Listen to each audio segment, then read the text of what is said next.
Yes, good evening, people. We are back. Big up to all of you for being here so early. Make sure you do me a favor and like the stream and subscribe if you haven't done so already. Big up to Lee Judges. Big up to Graham Brooks, who is back on, and big up to Adrian as well.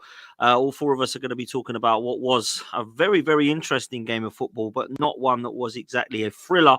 However, there's a few people that are very salty about it that are supporting neutral clubs. Those looking up at us that are very jealous, such as Chelsea and Spurs and West Ham, all in my WhatsApp groups going, parking the bus, title challenges, have a laugh. Salty people, man. Very, very salty. We're going to get into that. We're going to talk about the game. We're going to talk about whether it was a masterclass defensively or whether it was a missed opportunity. We're going to talk about how we thought some of the performances went individually and as a team, and what it means for the title race. And to do that with me is Graham Brooks and, of course, Adrian. Big up, boys. Thank you so much for coming on. I know that you're busy people, particularly you, Graham, even getting caught out. The Judges has got the salt. I was going to say, Graham is that much of a busy man that he even gets people to take pictures of him when he's planning his shows. I mean, it's unbelievable, isn't it? Lee, let's come to you first of all. Seriousness, I've just finished watching, or started to finish, ending watching the Hybrid Squad, which was we'll start on a nice positive note, I suppose, Lee. Yeah, that's why we're a bit late, because I did want to see the end of that, and very emotional. I've got to say that to see Kevin back, you can see that he's been through the mill, and I just want everybody, if you can go and give that Hybrid Squad the support, and also the love for Kevin, because still a long way to go for Big Kev. Let me tell you, but listen, we nearly lost him, and to see him back on today.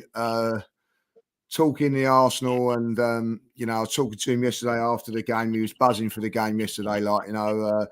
It was a joy to see today.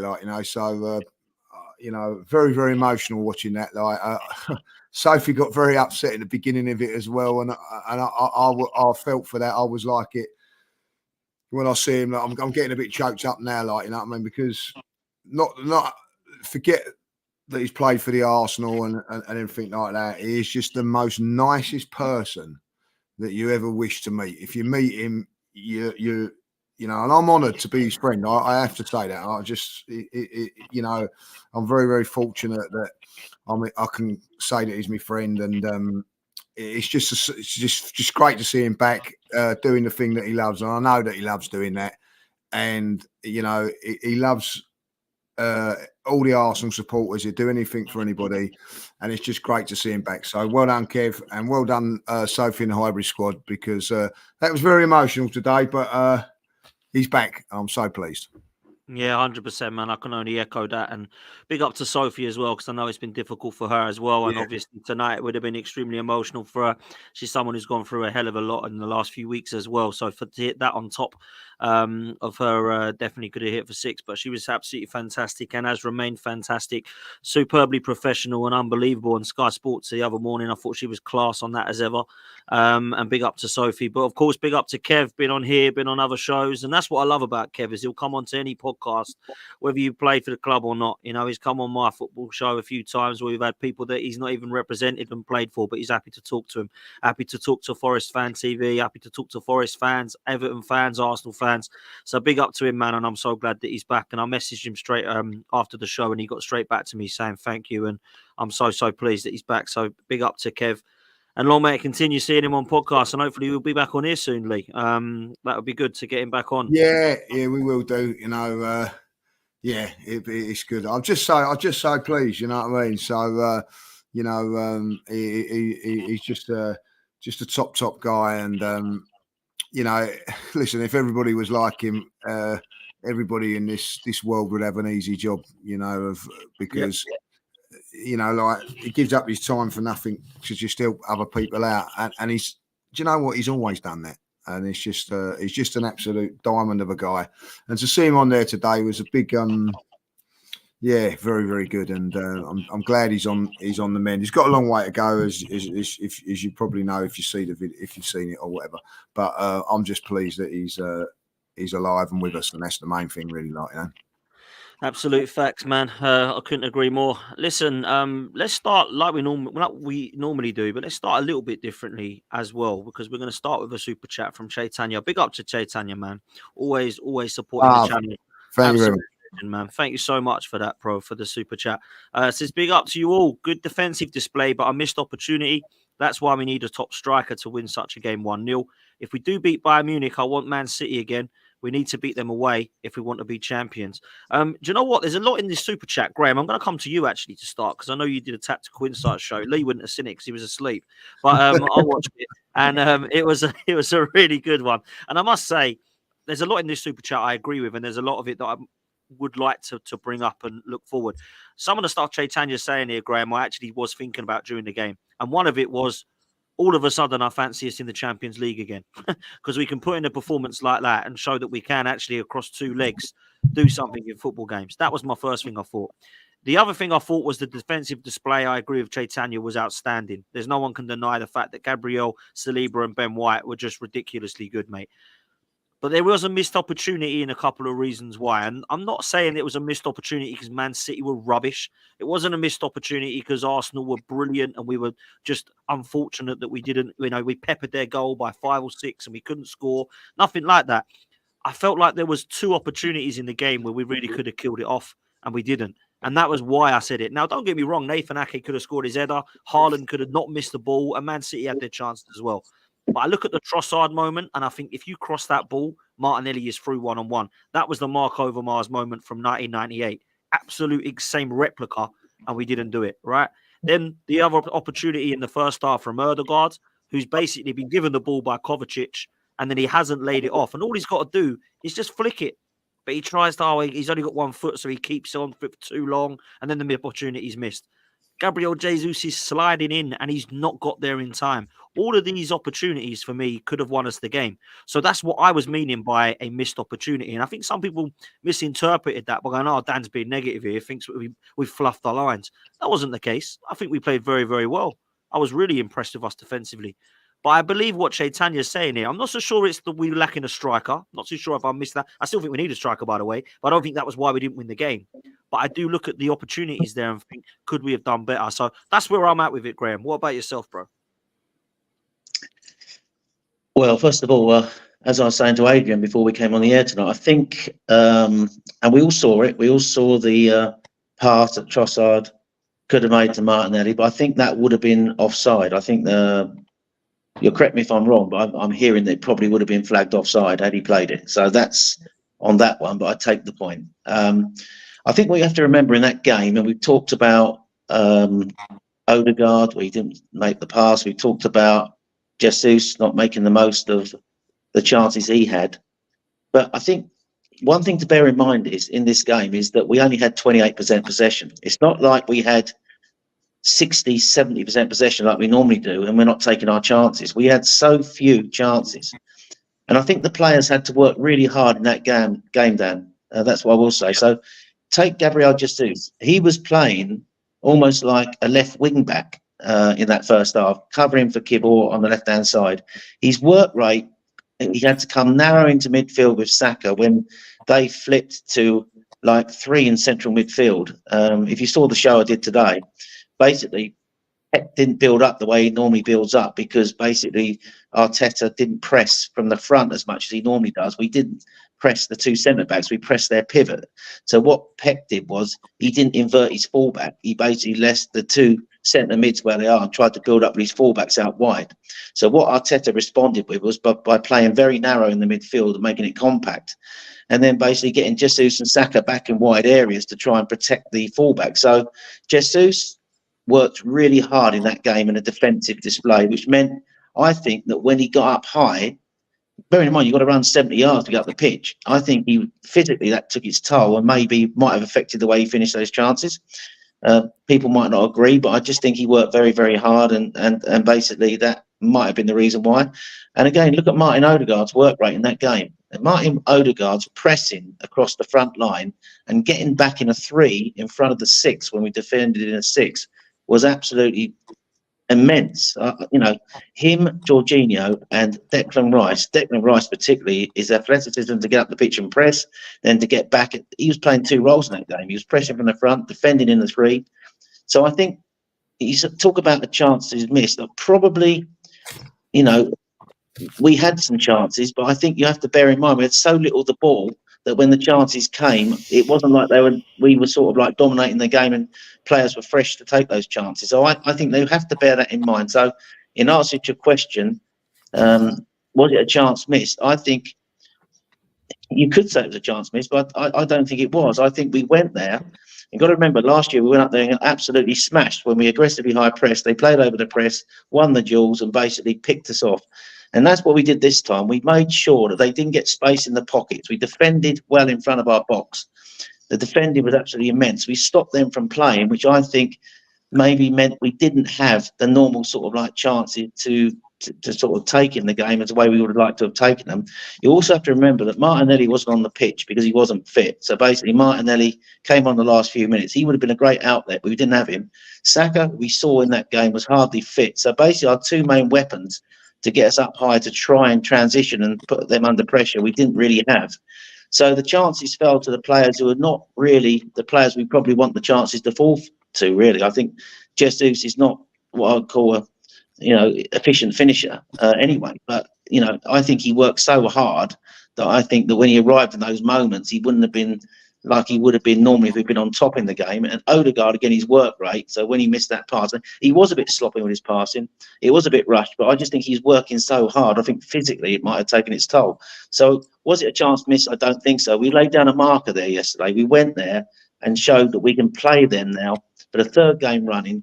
And we've come out of that game, I think, that was a marker for me. We went there yesterday, we stopped them, and we got a point, and I think it was a really good point. So I don't think it was a chance missed. I think it's good for the team, and if the team's evolving, this team's evolving under Arteta. If we don't win the league this year, I think we're going to win it very soon. I think we're getting closer and closer. Maybe one or two parts are still missing, maybe a centre forward, but I think generally that was a good performance yesterday, and I don't think you can see it as a chance missed. Interestingly, isn't it? Because a lot of people have seen it very differently. But I remember you said something to me really key before this game. We need Martinelli. And I honestly believe if Martinelli had played that game, we had a couple of opportunities where he would have been an outlet, and we just didn't have that due to his. By the way, that must be the worst cut foot I've ever known in my life. So I've won 4 weeks out, and he's unbelievable with a cut foot. Anyway, what I wanted to talk to you about was that, and also the front four, because I felt like none of them were really at it. I think work rate was there, of course. Havertz, Saka, they were working tirelessly. Jesus, Odegaard, we've mentioned it. But when it mattered, Lee, when it was the final pass, when it was the final third, when it was that decision making, I felt they were just off it a little bit, Lee. Yeah, listen, I've looked at it back today. You see it differently and think about it differently and all that. Like, I think first and foremost, I have to compliment City's press. They pressed us very, very well all round. They stopped like Jorginho and Declan Rice getting the ball and having that midfield domination. They pressed us all round, and I felt that what we needed to do was have that little bit more of an outlet. But because, as Graham has alluded to there, we defended very, very well. And I will say this: I compliment the likes of Jesus, because he done all the dirty work that a lot of forwards and a lot of superstar players don't want to do, but he was prepared to do that for the team. So I've got a lot of admiration for that. A lot of other players going, "What, me playing left back? I'm not happy about that," but he done it. But I do think that at times we was just a little bit off of it, but I think you have to give them a bit of credit for that. I thought that they was really, really good.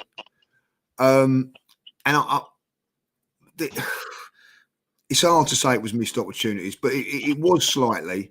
But when you look back on it and you look at the statistics, was it 57 games without 57 scored in every game? 23 games. You know, the last team to beat them was Aston Villa, the 4 days before we did. You know, that was December the 6th. You know, and can I dare say this? 23 game unbeaten run. I come away from it slightly disappointed that we didn't win the game. I think that's a compliment for us. It really is. You know what I'm saying? Like, you know, I think that people have said, "Oh, they had players missing." Yes, they did, but they've still got a Akanji at playing at right back, who I thought is a fantastic player. They've still got £80 million central defender playing. Whether he chooses to play him at left back or whatever, that's down to him. But he is. That's what he does. And then also, I've got to say this. I do think when I see that team sheet and see Martinelli weren't on it, I was disappointed. But obviously not fit. The one thing I will say about this, did Mikel, if I look back and I think, did Mikel do one thing wrong? That this is because I'm just saying how it is. I think maybe if he'd have brought Martinelli on for Trossard, I think maybe that would have been a little bit. But maybe he's not fit. So I don't know. Yeah, it's interesting. Am I getting a bit of feedback on my mic? Yeah, I think it might be Graham. I'm just going to mute you, Graham, just for a sec. It might just be a feedback. Yeah, I think it's feedback from Graham. Bloody Graham. Yeah. You ain't going to fall asleep with that, are you? You Oh, I don't know if it is actually now. It might be 8. Yeah. I don't know. I can still hear it. Just go on mute a minute, Aid. Go on mute a minute. Yeah, I think that's gone, isn't it? Let's have a think. Yeah. That's sorry, Graham. Blame Graham. Sorry, Graham. Yeah. So I just think at the end of it, it was. I think we defended fantastically well. I think that they're a very, very good side, City. They're going to be very, very hard to beat. And the one way you beat City is, I think, you got to ride your luck and pepper their pepper. You know, a little bit like West Ham done to us. But let's be honest. He hardly made a save. He hardly had to make a save, right? He hardly had anything, you know. So compliments all round for the way we defended and everything like that, and the way that Arteta set up. And the one thing that I'm going to say, and I think the biggest positive, and I'm not lying when I say this, Dan, I really, you know, you can ask people that were standing by me. I never thought we was going to concede.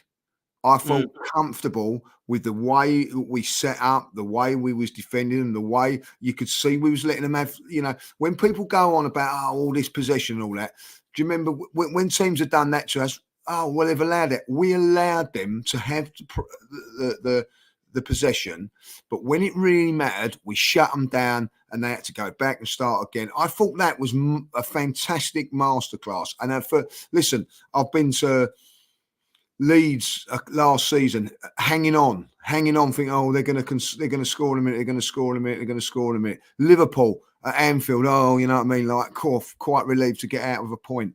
I didn't think that we was in danger of conceding in that game, and that is the biggest compliment I can give the management, the players, the defensive unit, and everything like that. That is the biggest thing for me. Missed opportunity. Yes, that we had a couple of good chances to nick it, and you're dead right what you're saying. That was the Mark Overmars moment there, like, you know.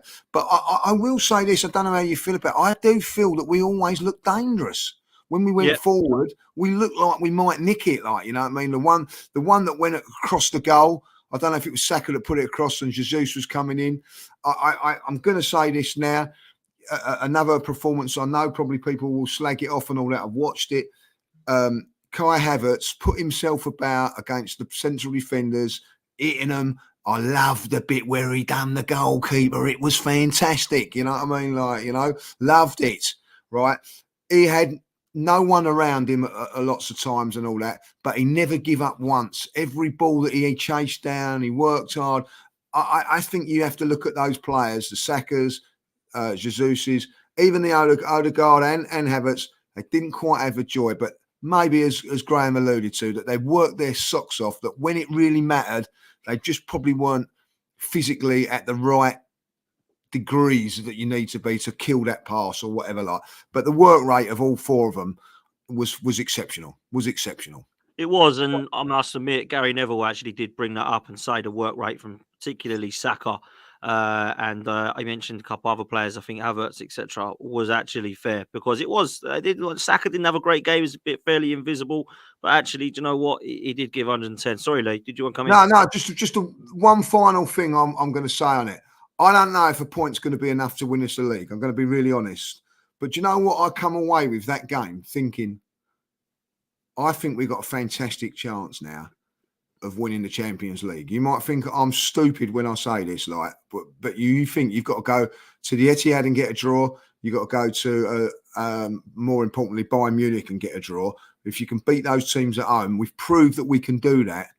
I think at the end of the day, the Champions League is there for us. And I think at the end of the day, if we defend and play like that in the 2 away legs, we've got more than a chance to be going to the Champions League final at Wembley. I feel that now. Honestly, I did a show with Chris not long ago on my channel, and he rang me this morning. We spoke about it. We said exactly that I didn't give us much chance in Champions League because of experience, stuff like that. But actually, I'm looking at it now thinking that performance there gives me hope as to why we could get through 2 legs. And also hope as how you can get through a final. Because let's be real, I know it's not the same, but Arteta has beaten some big teams in the FA Cup with a worse team, by the way, and a better Chelsea side back then in the FA Cup final. Yeah, when it mattered. So he has done it before. It's just a matter of how he can do it again, and if he can do it again. Aid, let's come to you, man. I've had to put you on mute, or both of you on mute, because I thought it was one of your cameras. So just to let you know if you can unmute yourself. But I wanted to ask you your thoughts, because a lot of people are seeing this as a missed opportunity. Also, people are seeing it as the defensive masterclass, and there's a lot of salty neutral fans, bro, that are on my Twitter, on my social media. Well, Arsenal were defending. Yeah, Lee's got the salt out, and too right. Arsenal were defending for their lives in a title race. I thought you were brilliant. I thought you had world-class players. I thought you were going to go and blitz City, like you said. Well, first of all, no one said we were going to blitz City. Second of all, if you go out and try and play football like that at the Etihad, you can't get beat. And also, thirdly, I saw Liverpool, that didn't sit and shut up shop, and they didn't do anything, didn't come away with a win either. So let's just have it right. Arsenal, to be fair, put in a performance that we could be proud of defensively. And like we've just mentioned, yeah, of course, 100%, we could have done better moving forward. But actually, when you look at our defensive qualities, mate, that is the best partnership in Europe. I don't care what anyone tells me. That is the best centre-back partnership in Europe. And probably is, when we look back now, going to be seen as one of the best in the history of the football club, mate, if this continues. Well, yeah, I was in my car earlier on and I pulled up the drive and I was thinking, the centre halves that we've had in our time at Arsenal and in my lifetime, Adams, Bold, you could even throw Linegan in there, couldn't you? Or Keown, and you got Campbell, Toure. And I'm thinking to myself, these 2 boys at the back, are they as good or are they better? And I'm trying to think of a player at Arsenal who knew exactly what was going to happen 2 or 3 seconds later before it happens. And Tony Adams was the best at it. He used to read things that other centre halves couldn't. And I saw yesterday in them 2 centre halves play exactly that. Everything that City were going to do, they knew exactly what they were going to do. And 2 or 3 seconds later, in their heads, they know what's going to happen. And every time it happened. And that just goes down to how quality the quality they have between them, and at such a young age. We always talk about Saliba, and I love him to pieces. And I've never really sort of praised Gabriel in the same ilk as Saliba. But I watched him yesterday, and Haaland didn't have a sniff off both of them. And I watched Saliba, and the coolness on the ball. There's a point where he's knocked the ball over someone's knee, and it just looks so calm and collective on the ball, like it was nothing there. We're playing the best team in Europe. That's not get this wrong here. They're Champions League winners, treble winners, and we talk about hurdles, psychological hurdles, and we've come through enough this year. Champions League, we come through at Porto, a massive hurdle for us to get through. Liverpool, we went there last year, got a draw. Went there this year, should have won. And these are the teams that are smashing us 4-5-0 prior to this. And we've gone to the Etihad like we did last year. We got stuffed last year. The game was out of sight after 30 minutes. And yesterday we just showed that we were able to play a different game against them. And defensively, not just the 2 centre backs, but Ben White, even Kivior, but then the screen in front, Declan Rice, Jorginho. They were just that good, and they did everything right yesterday. And I was watching this. I was trying to watch the game, but on a different sort of level. I was trying to take my eyes off the ball and look at the actual shape of the side. There weren't no gaps between each line yesterday. There must have been. We talk about sort of maybe 10 yards between each defender. 10 yards between your holding midfielders. Holding that shape. And every time City tried to go through the middle, they couldn't. They went as soon as they got the ball wide, everyone's shuffling over, and all the distances were spot on. And I look at the shots on goal, and I said this to Graham before we came on. It was 3 shots on target. We had 2, they had 1. and that's incredible. The two teams that probably create more chances and shots on goal in every other game, to where you've got two teams yesterday who actually it was an outstanding battle of two outstanding football teams yesterday. And we talk about Arteta, and we talk about we want him to learn and move this club forward. He's 5 years into his managerial career, and he's created a team now where he's learned from previous performances. He's got the players in that he wants that are playing to a level that we have not seen for a very, very long time. And it's massive credit to him and his coaching team. I said to Graham, I've said it plenty of times on this podcast, defenders will win you leagues, or attackers win your games and defenders win your leagues. That defence that we have at the moment will win the Premier League year on year if our strikers can win games for us. We talk about the chances we had yesterday. There weren't many, but Arsenal create those chances in but every other game that we play in the Premier League, even against the likes of Liverpool. And we don't see it because we tend to score and take other chances. And we never really talk about those little missed opportunities when we're playing. And yesterday was a prime example of where we didn't create much. But when we did create something where you should try and get a score from it, and a world-class striker would probably do that. Then chances we created yesterday, we do that all the time, but we score 2 or 3 goals in every game, so we never look at it. So, like I said, that defence will win you the Premier League year on year for the next 2 or 3 years if we can get a striker in that will score you that goal when it really, really matters. And I said to Graham, I do believe we need one player. We need a striker that's going to get you 25, 30 goals a season, but not scoring 4 or 5 against the teams down the bottom, scoring the chances that matter in big games. We talked about Nketiah, didn't we, last year at City at home, where we had 2 or 3 chances that a world-class striker would score. And there's the fine margins of when you're playing a top side, or the best side in Europe, that really matter. So, for me, defensive masterclass without a doubt, but we have the players to do that, and they're coached superbly. But the caliber of centre half we have at the moment, I totally agree with you. We are the best centre pairing, but our fullbacks as well. And Ben White, he was outstanding yesterday. I'm only nutmeg Doku. That was brilliant yesterday. But defensively and going forward, he's back to his best, and they don't get the praise as much as they should than the 2 centre halves. But defending ain't just about 4 players at the back, is it? It's about everyone doing their jobs properly. And I totally agree with Jesus and Saka. 28% possession is because we are basically saying to them, come and break us down. And if you look at the substitutions Pep made, you see that couldn't get through the middle. He's brought on both wingers, Doku and Grealish. And I said to my mate, I said, who's going to twist first? And he did. And what was good, Arteta responded to that. He brought on Tomiyasu. I must admit, though, when Doku done him that first time in the corner, with ease, I was thinking, oh, my God, maybe it's a bit too much, especially when he's been injured. But after that, Trossard was getting back and doubling up on them wingers. And they didn't really create much after that. So, Pep's twisted.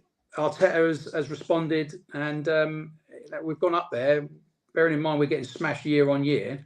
And it's another psychological hurdle for this football team. It's not just about the here and now. It's like Graham said, we might not win it this year, but with just a little adjustment with our front line and getting a world-class striker in, because I really do believe that's what we need, we will win this Premier League. And, that's all these salty fans. I had Spurs fans sitting with me yesterday going, this is boring. But to me, that game yesterday, I loved watching that because it just showed that we can go to the big sides, especially when we've been getting drilled year on year, and shut them out. I mean, Haaland is one of the best strikers in the world. Yeah, and I saw a video, I'm not sure if you posted that, I can't remember, on Twitter, where Haaland had basically ran over every centre-half, world-clalas centre-halves, and then the last one was Saliba at the Emirates, and when he put him on the deck.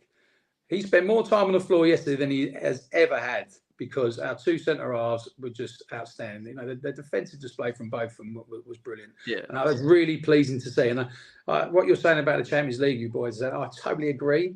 If we can defend like that and take our chances when it really matters, then we've got a big chance. So yeah, massively. Fingers crossed. Totally agree, man. You said a lot of stuff there, which I agree with. Yeah, sorry, I went on a bit there, didn't I? No, mate, you've covered it in a way that I honestly agree with a lot of what you've said, and fair play to you, man. Graham, I want to come to you on why I was so impressed yesterday. I honestly believe that the Gabriel and Haaland battle was the closest thing I've seen to Ruud van Nistelrooy and Keown since then. And we've lacked it for years. I've seen so many head-to-heads that I've been very jealous of, but I've never seen a Keane Vieira comparison, and I've never really seen that comparison. But yesterday, the way Gabriel and Haaland went at each other, the way they were still giving it at the end of it, I loved every minute of it. I thought Saliba ate him up as well. But there's a player I thought yesterday, Ben White was one of them as well.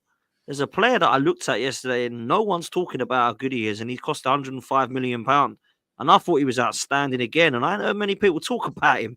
I thought he was brilliant. I thought the tackle against Rodri, I thought the way he dictated, I thought he was there when we needed him.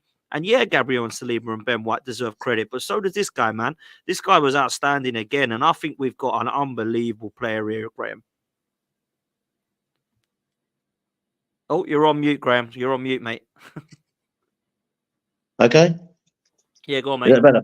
Yeah. He's all those things that you said, Dan. I think yesterday he was playing like two roles. You know, he's all like two players in one team.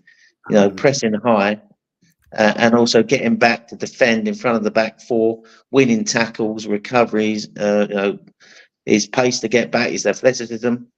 I would say, and I don't know if the boys agree on this, is that as good as we defended yesterday, if we didn't have Declan Rice in that team, we might not have got a draw yesterday, because I just think that he offered something that we've never had before there.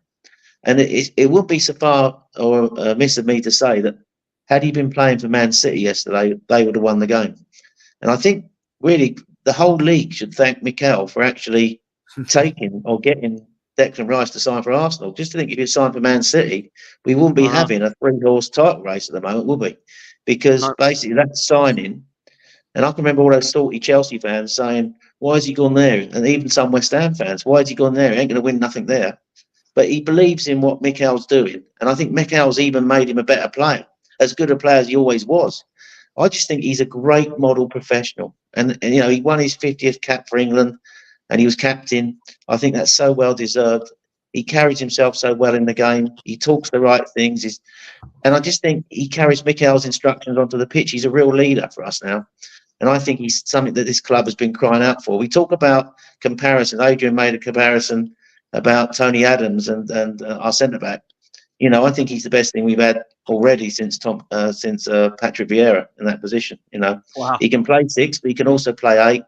He's just brilliant in so many aspects of the game. And I think he was immense yesterday. On the Gabriel Haaland battle, and it carried on after the final whistle, didn't it? And Pep got involved. I think that's a really great thing you brought up there. It did suddenly, my mind, I didn't think about it yesterday, but yeah, the Keown Van Nistelrooy thing. The only difference was, of course, that Van Nistelrooy missed the penalty, and that carried on after the whistle. But it was a great battle. Adrian talked about a top striker would get you over the line. Well, Haaland didn't get Man City over the line, did he, yesterday? And Haaland hasn't got Man City over the line in the last 3 games against Arsenal. He hasn't had a shot on target against Arsenal. He hasn't scored a goal against Arsenal this season. So, and he's a top striker. I think yesterday they had that great chance as well. Just quickly, so it's him. Just quickly, they've only scored 1 goal against us in the 3 games they played us, and the person who scored the goal is now playing for Chelsea. Yeah. Crazy. Yeah, he's playing for Chelsea, Cole Palmer, isn't it? And that, yeah, I think Haaland, you know, you can't argue his record, to be honest, and he's a great goal scorer, but yet he looks almost like out of touch at the moment. And that seems maybe I'm being a bit harsh, but when that ball came to him off the flick on yesterday, he only had to just sort of like guide it back to. If he'd squared that, there'd have been a tap-in. But he really might have scored even. But, you know, I think, again, we talked about this game yesterday because it was so, I don't think it was intense in the, I looked at the passes per defensive action just so Lee can have another snooze. Normally we were sort of like normally around 5, 6, 7. We were 13 yesterday, which is quite high for us. You know, that means we're not engaging so quickly because I think we weren't pressing so much from the front. But I think the intensity, you know, yesterday was a little bit less, and I think Haaland although he was struggling, that I think when a chance came his way, that might have been the reason he snatched at it, because he'd been well shackled by Gabriel and Saliba. So, yeah, it was a great battle between them. Gabriel, just one final point before Lee comes in. I know he's itching to get in. But on Gabriel, he's a bit like an old-fashioned centre-half for me. I don't know if Lee agrees. He's not, I mean, Saliba's the Rolls-Royce. We always say that. But he's a real proper old-fashioned throwback, Gabriel, isn't he? 100%. And that's what I love about him. I think he's this season, I don't know who's been the better out of those two. Maybe put it out there in the chat. Gabriel, Who's been better? Gabriel, 100%. Gabriel. Yeah, I just think I love Gabriel. And remember, you only paid 20-odd million for him, was it? Yeah, 20-odd million for him? 27 It's million. incredible, isn't it? I'll let Lee come in now. Do you know what? I'm with you. Couple of great points there. One of the things I think we've got to give ourselves credit for is that we're a front foot team that has 70-80% of games. We was able to turn that around yesterday to have 20% and still look really, really good. Dan, that was a big thing for me. I also think that a few people saying, it's not as intense as what it is against Man. We're at the beginning of this. You know what I mean? Within a couple of years' time, this is going to be an intense rivalry between the two teams, I think. I can see similarities to what it was like when it was Man United. We got to them yesterday. We rattled them. A few, even their fans have been very, very salty afterwards. You know what I mean? Because we've rattled them. But I was talking to a couple of them on the way home, and they were saying, "Listen, Arsenal are the real deal, And I do again agree with what Graham's saying there about Gabriel. I think Gabriel, I don't know. Hopefully, he won't get frustrated by it, but I think I would. I think he was immense yesterday, but Saliba gets all the praise. A little bit like when Tony Adams was playing alongside Keown. It was always Tony Adams and Keown, but he's just as important. I think he's aggressive in his defending. I think that we really, really need him in there. And when you look back at as good as Tony Adams was, as good as Sol Campbell was, as good as Keown was, and all of those guys, who did they have in front of them? They had Patrick Vieira. And, all of a sudden that gives you that little bit of confidence. And what I'm loving about Declan Rice is he reads the play before anybody else. A little bit like Tony Adams, but then he's got the body and the physique to come across. I don't know if we've all seen it, the one with Rodri. He just glides across the pitch, nicks the ball, and is away. He's got the physique as well as the mind and everything like that. Do you know there's certain players, and I'm not having a go at Rio Ferdinand here because I don't want to have a go about Ferdinand because But at the end of the day, I think Rio was a great player, but he relied on his pace at times to get him out of trouble, and no problems with that, because he knew he was quicker than everybody else, so he could just get across there. When he got a little bit older, he had to rely on a little bit more brain. He got caught out quite a lot, from that. Declan Rice doesn't rely on his pace, doesn't rely on his physicalities. He just does what he sees and does it. And that's what I really, really like about him, is that he just sees it, deals with it, we move on. I actually think in the first 20 minutes, Dan, he got stifled a little bit by what Man City was doing, but he found a way.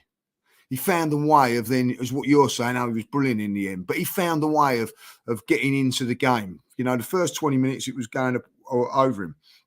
I think that was his physicality, his endurance and everything like that took him to that level, where I think that Jorginho couldn't do it because he hasn't got that physicality no more.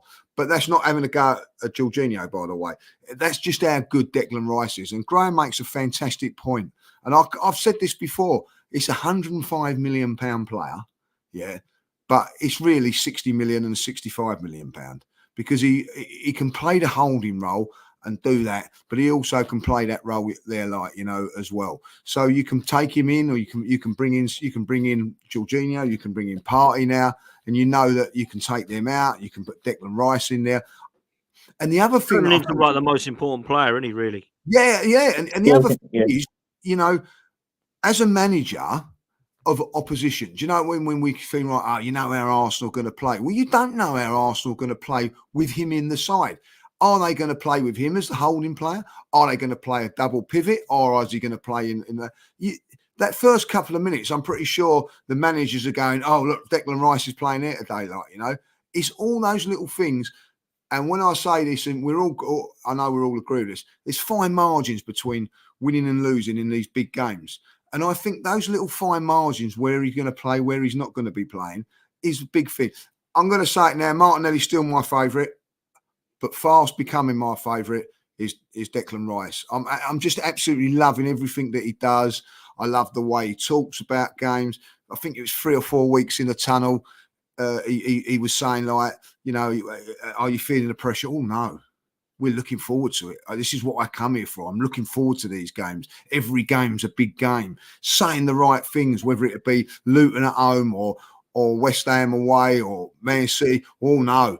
This is a big game.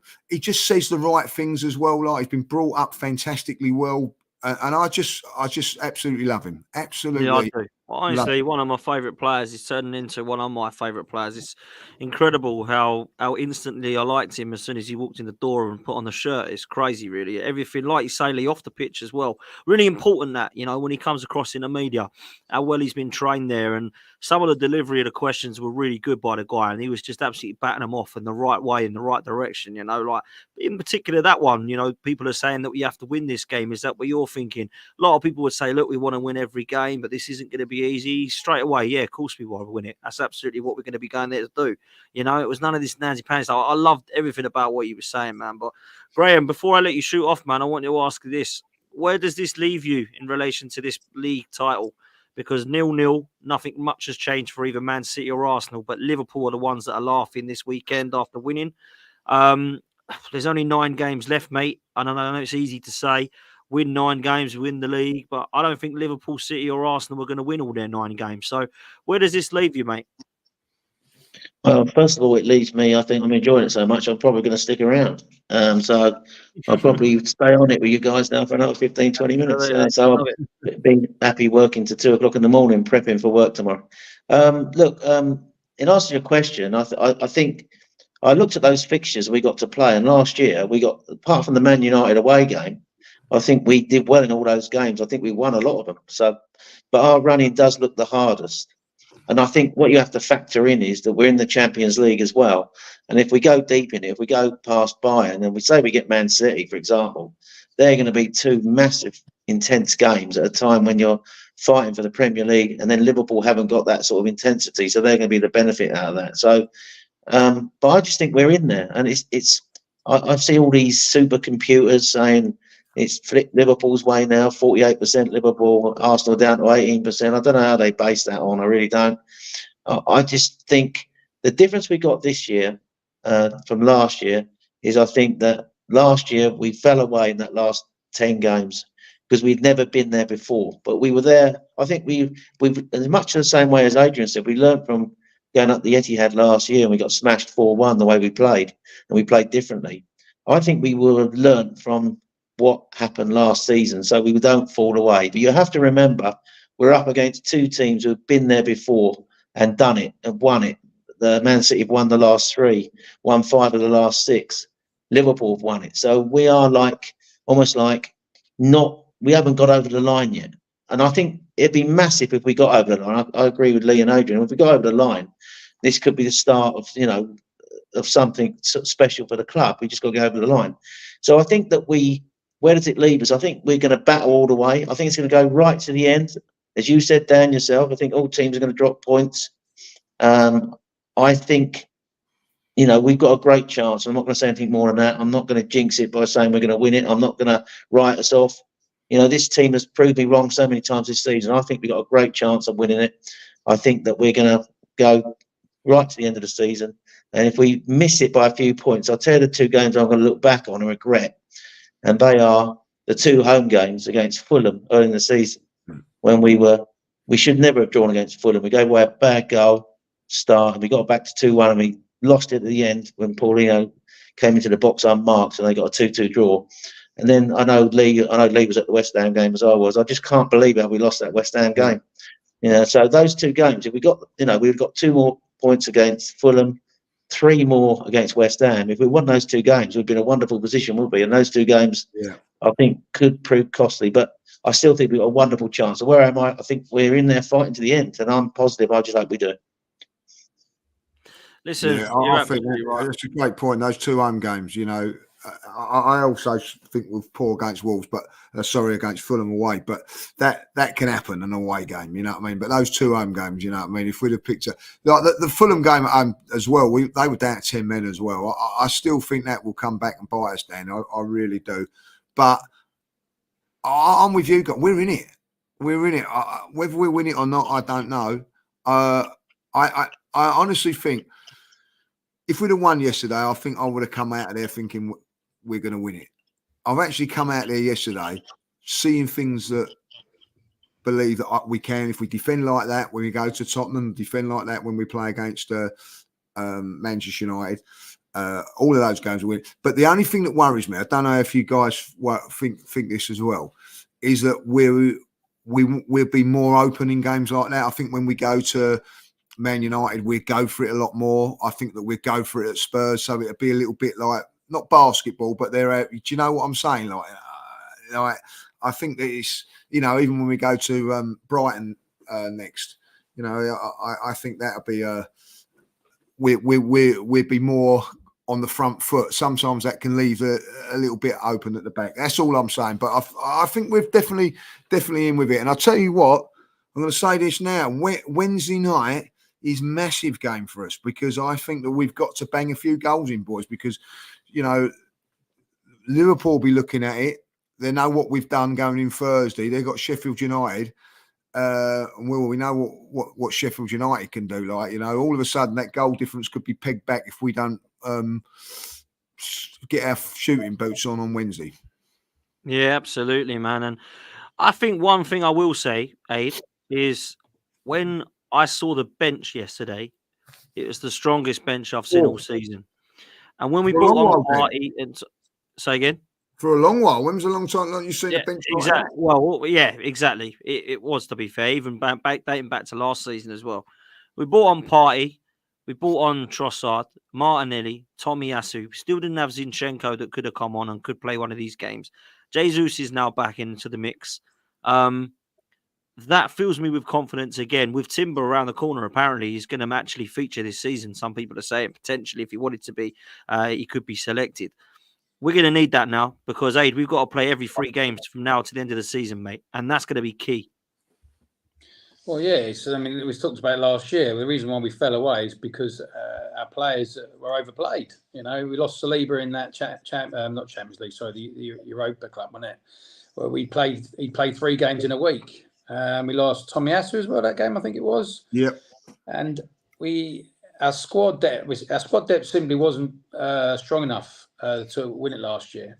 I've always said, in it, maybe if Saliba stayed fit, you know, we might have done it. But the fact is, our players are not burning out simply because Arteta's using his squad better this year. And when you're bringing on the quality that we are bringing on now, you know, we've progressed from last year. And you know, when Party come on yesterday, I was a little bit worried because you know, he's had a couple of games, hasn't he, where he's come on and not been brilliant, and then I don't know why I was worried. I shouldn't have been, because he's a class player, and actually him coming on yesterday actually transformed Rice into that different role, didn't it? You know, Rice went back into that sort of holding role, and Party played a little bit further forward.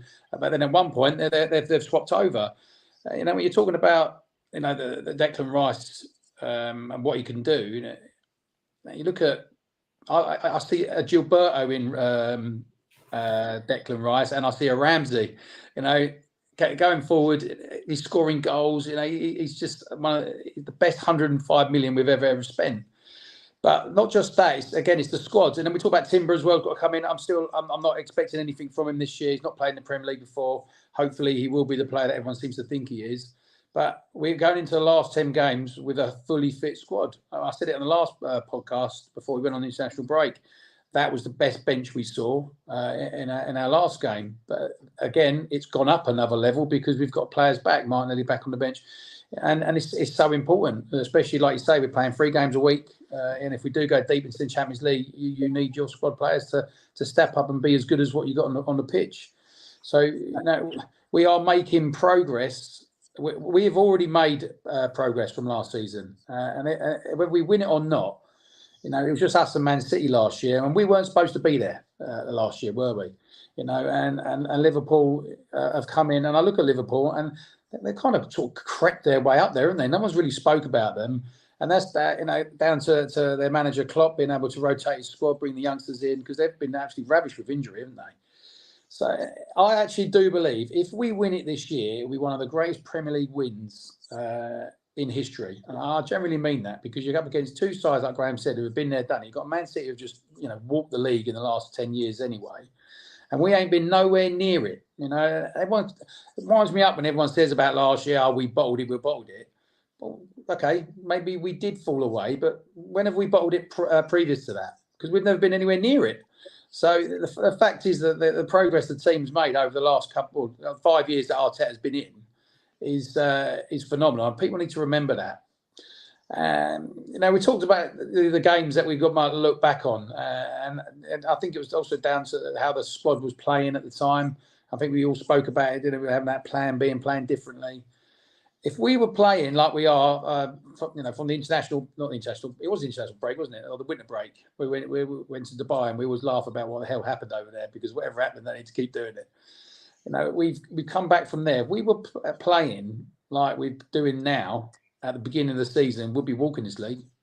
We would absolutely be walking it, because we were in it, and we were still playing badly. We were still up there, and now we're playing superbly, but it's hard to get away from the teams around you. And when you've got Liverpool and Man City, who are top side with top managers, by the way, who have won everything and been in the game a very, very long time, and we've got a rookie manager who's been 5 years into his managerial career, and he's nearly got his team where he wants it, where we're actually going to overtake him, because we've got a young side, and we've got fantastic players in there. The club are doing everything right. They're getting these boys now down along contracts.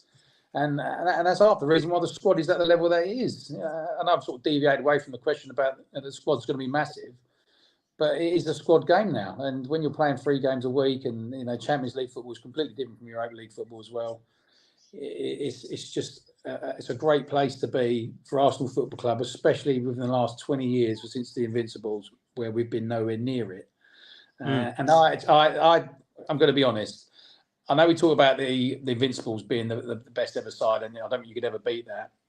If we win it this year, I'm going to honestly put it on par with it, because there were only 2 teams in the Premier League back then, as United and Arsenal. And all the other teams now in the Premier League can beat anybody. The top 6 are exceptionally strong, much stronger than it was when we won the Invincible season and we won the Premier League. So it's credit down to Arteta, and I say it all the time, but people who wanted him out, and it was difficult when we were losing games, but he has taken this team to a level that I never thought would get to. And our squad this year is where we're going to win. I said to him, mate, yesterday, if we win this game, it would be from the bench. It would be the substitutes coming on and making the difference, and it weren't far off from that actually happening. Do you know what, mate? I was just going to run this by you, the bench. Like Ramsdale was obviously the goalkeeper, Tomiyasu, Shinchenko, Partey, Smith Rowe, Vieira, Eddie Nketiah, Gabriel Martinelli, Trossard. That's some bench act, boys. That is some bench. What was our bench when we went to the Etihad last year? Bearing in mind Holding was playing. Well, that's a good point. Like, Elneny and Cedric, mate.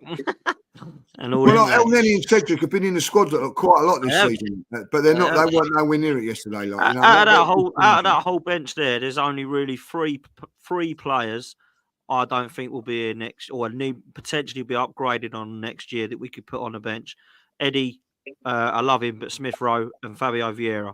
Apart from those 3, I think all the others could quite easily be on a bench and remain on the bench, because we're gonna definitely buy players in the summer. I think we need to. It's clear to see, but that is a strong bench, man. That is a strong bench, and that is without Timber. And I know we can't really say much about him. Everyone keeps raving about him, but at the end of the day, yeah, he's decent. He's a player, mate. He's a player, mate. Trust me. I know. I've seen the videos of him, but listen, he's playing in the Dutch league. You know, you come into the Premier League here, which is a totally different animal, and I hope that he's as good as what everyone says he is. But I'm not gonna sit here and say, oh my God, we need Timber, we need Timber. I haven't seen him play enough to prove to me. I'm with you on that. I wouldn't hang me out on him, and certainly not this season either. Like, you know what I mean? We don't talk about him, so we don't need to, because we've got Kivior who's gone in there, and he's been out, been brilliant. Kivior, by the way, has got better and better. Do you remember the game against Fulham? I thought, oh my God. Yeah. Luton as well as Luton, PSV, and Fulham, and I thought, who is this guy? Hold it, Dan. When he played against Fulham, Arteta asked him to invert, didn't he? Playing that inverted role. Mate. He can't play that role. He's got him playing now, where he's strong when he sits back and defends in a free. That's his strength, isn't it? He's not a left back, but Arteta builds in a 3-2-5 with 3 centre backs deep sometimes, and he fits that role really well, doesn't he? Yeah, listen, it might be a wild take. You might not agree. I think we're better with Ben White inverting than Zinchenko inverting. That's just me. That's just me. I love Ben White. I think since Dubai, Ben White inverting in that role, mate, taking us to another level. And Zinchenko, I like him, but makes too many errors. That role, to play that inverted role, is for a defender is hard. That doesn't take. That's not an overnight job. That is working hard on the training field. And he's made it look easy, Ben White. He really has. He's a good footballer, though.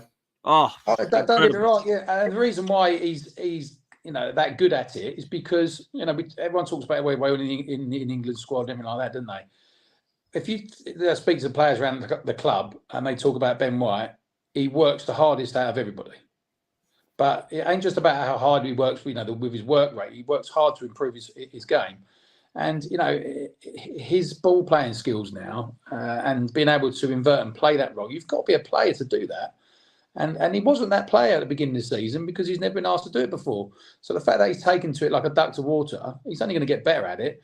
And when you're playing 2 inverted roles on left back and right back, and doing that across the pitch, that's going to take some stopping, isn't it? And I agree with Graham about Kivior. He is a centre half, and when he played at centre half last year, he actually looked really, really good. We've stopped talking about him playing there because of our other two are that good. But he's gone out to a left back position, played a inverted role like it was like, "Come on, you can do this," and unfortunately he couldn't. And he's just stuck to his guns with his defending side of the game. And you never know in a season time if he is still playing there, he might even come into that inverted role. I'm sure it's working in training, but again, it's just the manager pushing him on. I was just going to say on Ben White, he's one player at the start of that game yesterday. The way he started that game better than any Arsenal player, I thought. He didn't look phased by the fact that it was a big game. His mental strength, bearing in mind of how he's been absolutely shot down by Southgate in England. He's just not phased by anything, is he? And the thing I liked about him yesterday was when Foden come inside, he was defending inside comfortably. But when he got forward, he was the outlet yesterday. He was the one going up high, giving us that outlet on the right-hand side. And he can sort of remember, he played midfield at Brighton and Leeds, didn't he? So as Lee said, he's a complete footballer. So he can play in a number of positions. But I just think his skill set, I think, says everything about what Mikel Arteta wants in his team, those sort of players. And I think he carries out like Declan Rice does. He's multi-talented in loads of positions. And Ben White's another one in that sort of mould. This is what Arteta's trying to evolve our team into. These players who can play across a number of positions. So like White can sort of play centre-back, he can play right-back, he can invert into midfield, he can go on the outside. He's got a lovely little triangle going with Odegaard and Saka on the attack. He can defend. And also, I love his personality on the pitch. Lee was talking about the personality of Gabriel. He had a battle going on yesterday, didn't he? 1 or 2 Man City players, and he wasn't afraid to give it shit back, was he? He was up for the fight. He loved all that. I love that about him. So do I. Well, I'll tell you what I love about him is that he's got a personality where he just doesn't care. He doesn't care about football. He said it off camera, and he's like, I go home, I don't watch it. He's kind of got that. I'm just turning up for work, and I'm going to do the best I can at it. And what I love about him is that he doesn't feel pressure. You know, that was a pressure game yesterday, and he was unbelievable. You know, I agree with Graham that he was an outlet on the right hand side. I love him. I think he's brilliant. What I like about him is he don't respect no one, and I mean, like, he doesn't phase by anybody. You know what I mean? Whoever it is, whether it be Messi, whether it be who can I say, Foden, teammate, or even say Mbappe, whoever, yeah. He'll kick him. He don't care if they fight back at him. I'm going to do my job. That's what he is. Very interested. Yeah, who did he nutmeg the other week? Was that in the Man City Liverpool game? Doco yesterday. Yeah, Doco, nutmegged him, didn't he? Yeah. I'll tell you what I liked about yesterday is that he had a little bit of a set to with Foden last time. Now, if you remember it, a little bit of a little argument and all that. Never got involved with that yesterday. Never got involved with it. Like if Foden come into his area, he was going to kick him. If he didn't come into his area, he weren't going to engage with him. I like him. I think that he's a bit of a complex character. Maybe I've heard a few things saying that off the park. I don't care. I like what he's got. No respect for no one. He's got no respect for the opponent in a, what's the word I'm looking for? In a derogatory way.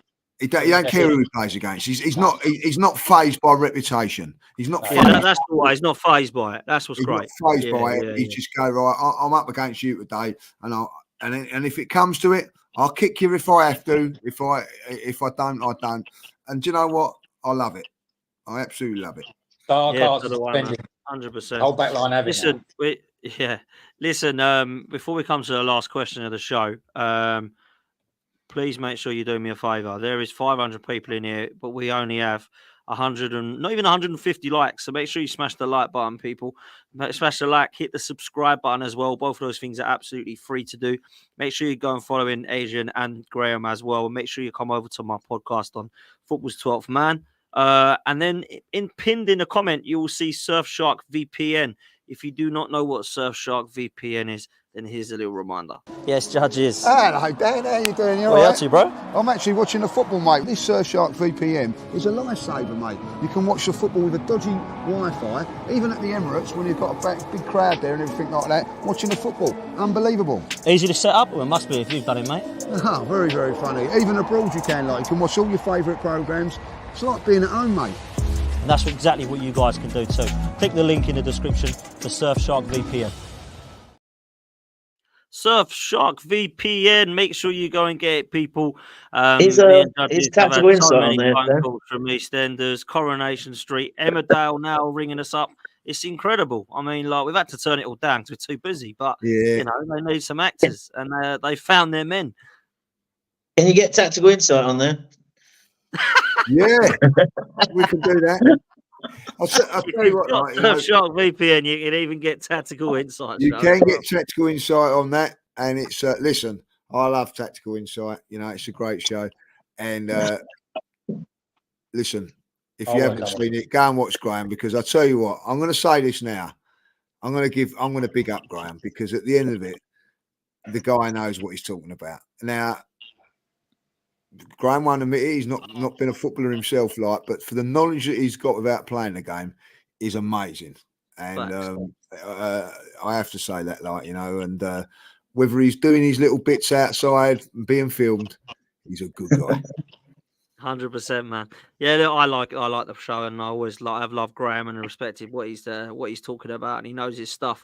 So make sure you go over to that and go over and click on Surfshark VPN. The link is in the description as well. All you got to do is click it, and then you can get it for yourself and find out what it's all about. Listen, guys, I'm going to come to you first with this, Graham. I'm going to share the screen. I think most people know what we're going to be looking at. It is, of course, the last few fixtures between the three title challenges, I suppose we can call it. You guys will see that on the screen. Us four probably won't, because it's so small from where we are, but on the screen you'll probably see that. Listen, this is going to be really, really tough, but there are some massive fixtures coming up, right? Arsenal, some people are saying we have the toughest fixture list. We've still got to go away to Old Trafford. We've still got the North London derby away. Brighton and Wolves aren't easy fixtures away from home. We've got Aston Villa at home.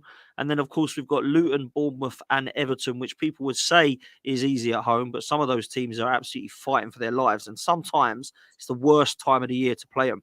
Liverpool, Okay, they've got Sheffield United next at Anfield, but they have got to go to Old Trafford. They have got to go to Craven Cottage. They have got a Merseyside derby away. They have got West Ham away, which can be a bit of a slip up. They've got to go to Villa Park.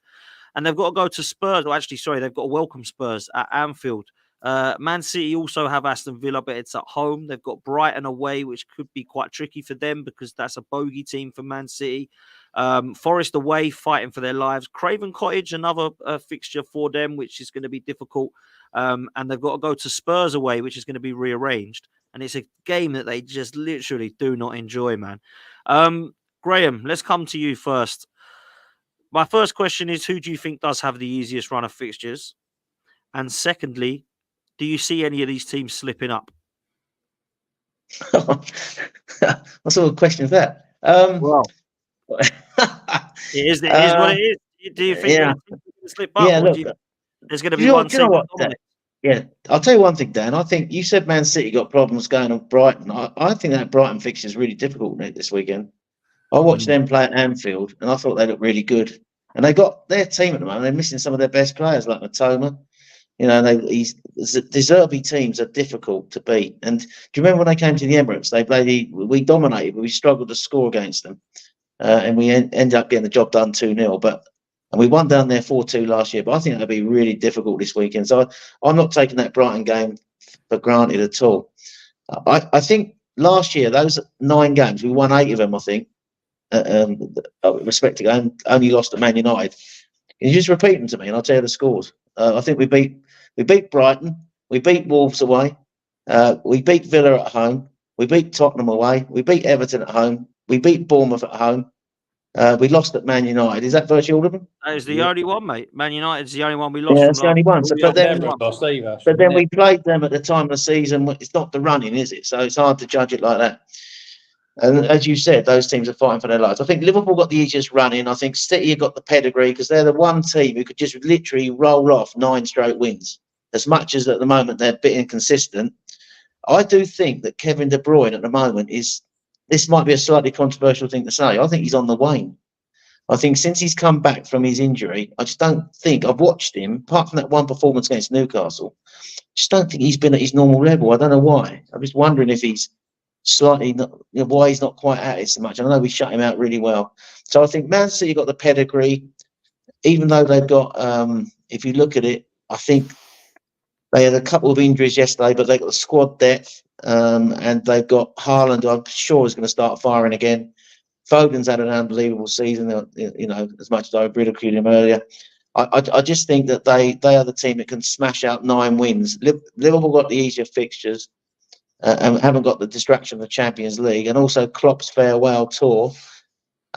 We've got the slightly harder fixtures, but we won them last year, and I think the team would have gained confidence out of it. I just think it's too close to call. I'm just telling you, City got the pedigree, won 3 out of 3. They're going for a 4th, which is unprecedented. Liverpool the easier fixtures. We've probably got the harder fixtures, but this team is capable still of doing it. So I don't know. I can't call it. I'll be honest with you. I'm exactly the same, Dan. I'm exactly the same. Can't call it. I think Graham summed it up well. I think City are the team that's done it before. Liverpool have got the easier fixtures, and we're the team in form. We're the best team at this moment in time. I think it's going to be fine margins. You know, I think that Brighton cause problems for Liverpool. I think every game's going to be difficult. I think this weekend the games will get a bit tougher for all of us, but I say tougher for us and Liverpool. But City have got a difficult one this week after what's happened. But I think that, you know, I say it now. I don't think it'd be an easy game against Luton. I think that it'd be a tough game. I think we've got to somehow get through that. I can't call it. As I said, I think if I look at it, I think this moment in time, the Champions League looks a little bit easier, and we've got Bayern Munich and Man City in that thing. But I think we've got some difficult games. I think Spurs away, we don't know what that's going to be like. I think that anything can happen in that game. And I still feel that, you know, Wolves is a difficult game. With those teams I don't like, because the pressure's off them a little bit. The pressure's on us to win these games. And I just think the more it goes down, the more and more nervy it's going to get for all of us. And as a betting man, I'm not going to say that I think all the 3 teams are capable of winning all their games, every one of them. But they're also capable of dropping points. So I think it's going to be an interesting end to the season. You've literally sat on the fence there, Judge. I have, and I'm quite happy to sit on the fence. So you can flip flop whichever way you want to go now. I can flip flop and say that I don't like, you know what I mean? But I still think that Arsenal have got a great chance. Look, we've gone to the Etihad. Yes, I think if Arsenal had lost yesterday, I think we'd have been out of it, boys. I really do genuinely think that. Seriously. I do. Yeah, I do. Fine. And don't forget now, like, you know, Man City can win all their games, and they're hoping that 2 teams slip up. We can win all our games. We're only hoping 1 team slips up. So it's a difficult situation for Man City at this moment. That would have been us. So we're at this moment in time, if we win all our games, we've just got to hope Liverpool slip up. At the moment, City have got to hope 2 teams slip up. So listen, I know where I'd rather be at this moment in time. Rather be in Liverpool's position, if I'll be honest. But you forgot one thing there, actually, Judge, and that is that Spurs can win all their games and still be 23,200 days without a league title. They can be. They're still trophies. I thought you were going to go down the route at Spurs. And do you know what? The arrogance of Spurs fans, right? You know, I mean, at this moment, they've sort of bullied their way into the title race, going, "Well, we're going to influence this." You know, oh, are you? Yeah. Why is that then? Because we've got all 3 of you to play. Oh, so have Brighton, so have Aston Villa. You know what I mean? I don't hear Villa saying, "Oh, we're gonna decide the title." And I don't. To be fair, Man United have got 2 of us as well. Yeah. But good old Tottenham, it's all about them again, isn't it? No, it's not about them, man. They're trying to make it about them. Yeah. It's ridiculous, mate. That's what it is. It's absolutely crazy. I'll tell you what I think is going to happen. And this can all go wrong. It's all opinions. I hope it is wrong. I think Man City are going to win all their games. I do. I think Man City are going to go, right, that's the light with it. Remember last year where it was all that FFP stuff come out and they went, cool, let's go win all our games, win the title then. Boom. Oh, I'll tell you what, let's do a treble then instead. Boom. And I think now that people look, I spoke to Well Beat today. Well, it's a shootout now, isn't it? Between Arsenal and Liverpool. No, it is not. Manchester City are well in this title race. They are 3 points off of Liverpool. That is it. Yeah. 2 points off of us. I think they should be cleared of all 115 charges straight away then so they collapse. Exactly. Because I honestly believe that is what really give them a kick up the backside. And now that people are starting to go, well, Liverpool might win this. Arsenal, oh my God, they will win all. I think, and I hope I'm wrong, I hope they lose 2 or 3. But what's the game you think they might lose? You look at their fixtures left. No, I don't think they will. I don't think Man City which is the hardest, though? Which is the hardest? Probably, if you look at it, it's probably Spurs away, if I'm honest. Yeah. It's probably Spurs away looking at that. Yeah, it is Spurs away. I just don't think they'll lose. I think they'll beat. I think they'll beat Villa at home. I think they'll beat Palace away. I think they'll beat Luton at home. I think they'll beat Brighton away this time. Forest away this time. I think they'll beat Wolves at home. Fulham away could be a trip up for them, just because Fulham can do that against big sides like they did against us. They battered Tottenham. They made it really hard for Liverpool. They're a side that don't get enough respect this year. I think they'll beat West Ham at home, and Spurs away could be a problem just because it's Man City and it's their bogey side. But I think Man City will go and win all their games now. That's what I just think, and I hope I'm wrong. I think how many points do we need then? Basically, I know you think they're going to win all their games, but say they lost at Spurs and they drew at Fulham. So they dropped 5 points. Or to draw 1. So what can we actually afford? What do we need to do to make sure we've got the best chance? How many points do you think we need out of 27? Win them all. I think we got. Yeah. I think we can potentially draw 1. That's it. We've got to win the rest. Seriously? Yeah. So you think if we lose 1, we're out? If we lose at Brighton this week, we're out. Look at City's record. Graham. It could be that tight, yeah. Look at City's record. Wow. Unless you think they're all going to win, everyone's going to lose games. But 1 second, because I wanted to finish off what I'm saying. So like Man City, I think will win all their games. That's just Man City. I haven't spoken about the other 2 yet. That's just Man City, right? I don't think Arsenal and Liverpool will. I think both of them will drop points. And I don't know that we will be able to compete with what Man City might do if they win them all. That means we can only draw one game because we're 2 points ahead of Man City, but our goal difference is brilliant. So if we draw one, we should be all right, unless Man City go and spank teams 4s, 5s, 6s, 7s and beat us to that, right? Liverpool, I just feel like there's a couple of games in there that they might drop off at. So I don't know, man. I think Arsenal and Liverpool have got more chance of dropping 2 games, and I'm not sure Man City will drop more than 1. And that's why I still have Man City as winning the league. But I hope I'm wrong, man. Sorry, Aid, go on. You're spot on. Man City ain't just done it once, have they? You know, what was it you said, Graham? Is it 3 out of 4, 4 out of 3 they're going for? They've won the last 3 and 5 out of 6. And the Liverpool team that were, I'm not sure if they won the European Cup that year or got to the final against Madrid, didn't they? And they won Man City won the league by a point, didn't they? And both teams won every game. I think it was 11 straight wins on the bounce of both sides. And Man City did it. So I 100% agree with what you're saying. Unfortunately, the stats aid as well that I heard today from my show earlier, LB and Errol, we all know what Manchester City do, right? Manchester City, we've said it already, that they go boom, boom, boom, boom, boom. And the last sort of February to May, it's absolute like ridiculous record. But I learned today that in the last 4 seasons, Klopp has won 7 out and 8 out of 9 of his last 9 games in the last 4 years. He's only ever dropped 2 games. And that don't fill me with confidence either. So it's going to be ridiculous. You know, like Graham says, what, if we lose to Brighton, that's it? Could be. I know that's brutal, but it could be. That's how mad it is. None of these teams can afford to lose because the other 2 are so good. Listen, if we win every game, we're not guaranteed winning the league. Exactly. We win every game and Liverpool do the same. We're out. We're second. Yeah, but hold it, Dan. You said earlier every team's going to drop a few points. Now you've just totally... Yeah. No, I think there's potential. How many points have we dropped since the break? Have we won every game? I can't. We've won 8. We've only lost to Porto and then we drew to Man City. Since we come back in the league, we've won 8 and drawn 1 of our last 9. Well, there you go. That's a Premier League winning form, isn't it? So we've got to do that again, basically. Yeah? We've got to do that again. Remember, we could all drop points. That's what I said at the start. I think we could all. So would you take 8 wins and a draw in the last 9? 100%. But they won't guarantee us. That won't guarantee us. Neither will 9. This is why. Sorry, Dan. Go on, Dave. Go on. I was saying this is why if we win it this year, it would be one of the greatest Premier League wins ever because I can't remember it being 3 teams up there. And you're right, Aid, because we're all in it. 2 points between. What was it? 3 points between each from top to third.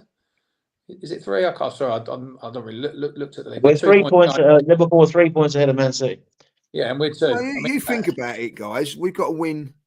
We can win 18 games out of our last 19 and still not win the league. And that's mental. But look at Liverpool. They lost 1 game one season, didn't win the league. This is what you're up against. This is what you're up against. For me, I'll tell you where it's going to be won. It will be won with the managers for me. And, Klopp and Pep, their seasons. That's not good then, if that's the case. Well, if you're going to be honest, though, I mean, this is Arteta's put himself in that bracket now, isn't he? And we always say it, the first one's always the hardest to win. And I tell you what, if he gets us over the line and we win this one, for a manager who's only been in the game 5 years, that is unbelievable. Especially up against the 2 teams that we're up against, and just remember these 2 managers are the best managers that we've seen in my last. Do you know what? And this is how you got to look at this, right? Yeah. To win the league, you got to win 9 games, right? And you're not guaranteed it. To win the Champions League, you got to win 3 and draw 2. Yeah. It's there you go. This is why the Premier League is just a different animal, and to have 3 teams in it, and for us to be in it, considering we've only been in 1 title chase in the last 20 years, like last season, and now we're in it against 2 of the best sides that in Europe, and with the 2 best managers in Europe. I mean, come on! If you'd said that to me 4 years ago, I would have just laughed in your face. I just love that we're up there, and we're not just challenging. Definitely, we're challenging now. We're going to be right in it. Use the This code. is And what I'll it's tell you about. what, another great point just put in the chat. You know, we got Aston Villa in between those Bayern Munich games. That's going to be a tough game. Yeah, Every massive. game's tough. Every game's Every tough. game is tough, man. Pressure. Lastly, before Pressure. I come to a couple of super chats, Graham, I wanted to ask you because you were kind of disagreeing, sort of going, "Oh, really? We lose one and that's it." You think most of these teams are going to lose a few games then still? No, I didn't say that. I said that, you know, you can draw a couple, can't you? That's 4 points. But the thing is, so you saying then, have we lost at Man City yesterday? So, sorry, have we won at Man City yesterday and lose to Brighton? Are you saying we would have been out? No, because we would have won yesterday, so it would have been different then, wouldn't it? Because if you draw and then lose, then that's the difference, isn't it? Do you know what I mean? Yeah, but we've still dropped 3 points, and we've gained 2 and lost 3. So, look, I do think that teams will drop points. I do think Man City are capable of 9 straight wins, more. But they've done That's it. what They've I'm done getting it, at. and, That's what I'm and so getting we know that. I don't think we're capable of winning our last 9. With those fixtures we've got, I think that there's a couple of teams there, one potential loss even. You know, so I think that we might drop 5 points, and that could be fatal for us. I think that we could lose. We could win 7, lose 1, draw 1. I think City might lose points in 1 game, and I think Liverpool. It's hard to say, but I don't see him dropping. I don't see him dropping many points. So, look, I'm coming round to your boys' line of thinking that basically we can't afford. I think we can afford to draw 1. I think we got to win 8. That's what I said. Draw 1 and just hope that basically that's enough. How many points does that give us, Dan? So that'll give us another. That's 25 more points. 25 more points on what we've got already would be 90 points. And we can't win the league with 90 points. They reckon wins the league, don't they?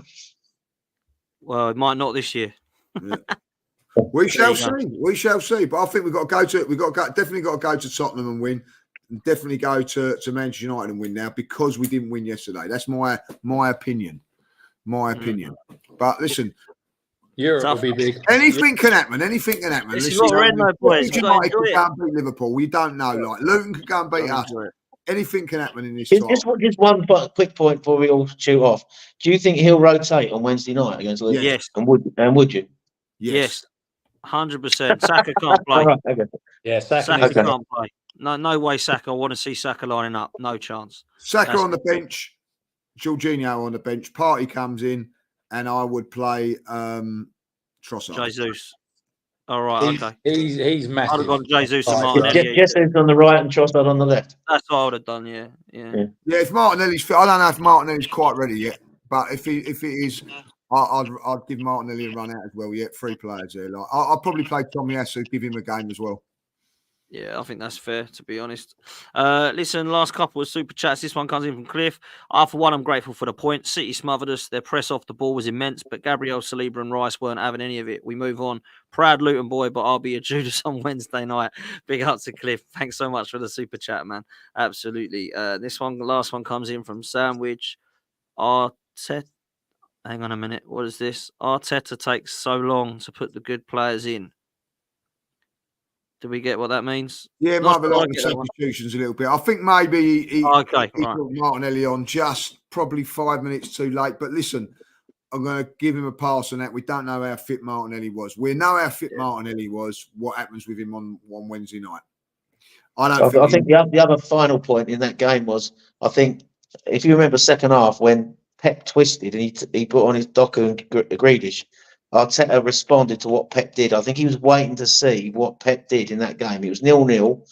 He was comfortable in the game, and he just wanted to see what Pep did. And the moment Pep made his changes, Arteta responded straight away. I do think that Lee got a fair point. I think it was Lee who made it. That maybe if he's fit, Martinelli should have come on slightly earlier. But we don't know how fit he was. Yeah, Graham, he did exactly the same at the Emirates, didn't he? Yeah. Pep twisted first, and then he responded. He waits to see what Pep does, doesn't he? He waits to see what Pep does. Well, I don't blame him. Yeah, he had the answer for it, man. He had an answer. He got Martinelli at half time in that game. No, Martinelli came on second half, didn't he? I thought he come on straight from the second half. Played the second half. Come on at half time. I can't remember now. You might be right. You might be right, John. I think he did. I think like Mark. He because didn't Brazil get? Yeah, you're right. He hooked Trossard at half time, didn't he? You're right. You're right. Yeah, he came on at half time. Yeah, no, you are right, Judge. You're always right, Judge. No, I'm not always right. I'm just saying at the end of the day, I just think at the end of the day, I get why people are criticising him with the Martinelli thing. Because I said earlier on, I did think that he should have played Martinelli in front of Trossard, but we don't know how many minutes he had. He might have just had that one. Trossard didn't play. He was sub. No, we brought Trossard Trossard on instead of Martinelli. That's what I'm saying. Like, you know what I mean? Yeah. Sorry. And I felt that we needed pace more than the intricate football. Like, you know. Yeah, I agree with that. And what I think maybe is there's all these smoke screens. Maybe Martinelli only had that one training session. I don't know, and that's why he held him back. I'm going to say that when he did come on, he looked sharp, but we don't know. That's so. I don't think we should be hammering Arteta for that because we don't know the ins and outs of it. That's all I'm saying. If he was fit and he could, you know, we'll see on if. I don't think Martinelli will start on Wednesday because I don't think he's ready. I think it'll be more for the Brighton game. You know what I mean? He'll get minutes in under his belt. I think he's not quite 100% fit. You know, I'm not there yet. You got to remember as well. Trossard ain't a bad player, is he? No, he ain't. He's different to Martinelli. You know what I mean? Of course, a fit Martinelli plays all day long. He's the only left winger that turns. He's a massive player for us, mate. He's a massive player because he's got something that none of the others have got. He's got raw pace. Saka hasn't got that raw pace. The only one that's really, you know, Jesus has got it, but not as quick as him, would be Nelson's the nearest to him. But, like, you know, there's a big difference there. Yeah, Martinelli's got quality as well as pace, isn't he? You know, he's going to be one of the best players for me. Yeah, you know, listen, everybody goes on about Arsenal, you know, Martinelli's a big loss to us, guys. He's a big loss. You know what I mean? We need him back. 22 years old. The last time he played, we scored 6 goals. We ain't scored 6 goals since. Yeah, no, listen, absolutely. I agree. I love Martinelli, but hopefully he's back and going to be fit. All I will say, Doku, I told people about this guy, man. This Doku guy is like a Adama Traore or a Wobie or Alan Maximan. He's got all of the trickery in the book, but he's got no output. Hasn't scored a goal since November. What a waste of money. No, thank Cole you. Palmer, is he? He ain't no Cole Palmer. Let me tell you that now. And that Mateus Nunez is no Gundogan either. Mahrez and Gundogan have not been replaced at all. That's the reason why City might not win 9 straight games then, Dan. They didn't have the team they had last year.